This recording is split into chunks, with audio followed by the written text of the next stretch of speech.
Hey, it's Mark Lanier with your video thought for the day. So this has been a week of vacation for us. We've been having a blast out here in the Rocky Mountains with our family, and I've been going through the New Testament Gospel book of Mark this week in my quiet time, and hence also in my devotional thoughts for the day. Now, I thought I'd shoot today's, the last day we're sort of here, out in front of these mountain peaks. Now you can see a couple of them. I wish you could see three. And the reason I'm saying three is because there are three peaks in the Gospel of Mark where the action just really crescendos to something loud to grab your attention. And all three are related.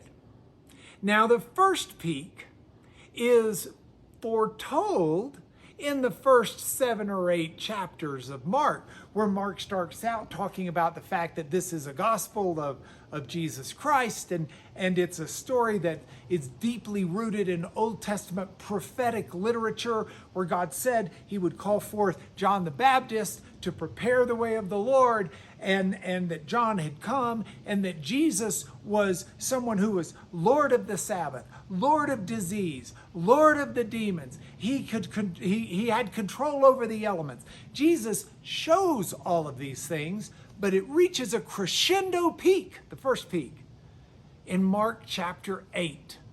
In verse 29, Peter answers a question that Jesus had asked. Jesus said, who do people say that I am, the Son of Man is? And the disciples said, oh, some say you're Elijah, some say you're, John the Baptist. They gave all these different answers, and Jesus says, but who do you say that I am? And that's where Peter makes that proclamation. You're the Christ, the Messiah, the Son of the living God. A big peak in the Gospel of Mark. And then Jesus goes on to talk about what that'll be like, and the story continues. But there's a second peak that happens. And the second peak happens in Mark chapter 15. Jesus has been taken before the Roman authorities. He's been condemned to die on a cross. He's been put on the cross, and he dies, and the elements react, and the earth reacts. And then the centurion, who was a lead Roman soldier, he'd be over 100 soldiers. The centurion who was there to make sure that Jesus was dead. In Mark 15, it says, when he realized that Jesus was dead, when this soldier, probably quite intimate with death, realized that Jesus was dead and saw the reaction and saw what had happened and had witnessed this unfolding spectacle, he, the pagan soldier, says, this really was the Son of God. Now the Greek says a Son of God, and he's still a pagan. He probably thinks there are lots of them, but it's a huge admission by this Roman soldier, peak number 2. And peak number 3 is right on the heels.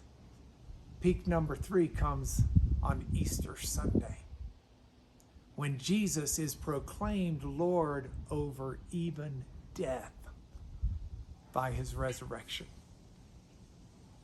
So I'm going into this weekend and I'm asking myself this question. I know who Jesus is. He is the Christ, the Messiah, the Son of God. He is Lord over disease. He's Lord over sickness. He's Lord over death. He's Lord over the spiritual realm. He's Lord over the physical realm. I know he's prophesied about, and he's proclaimed, and I know he's coming again. But I'm asking this question. Who is he to me today? Is he someone I'm going to follow? Is he someone I'm going to think about? Is he someone who's going to be my Lord and my Savior, my teacher and my leader?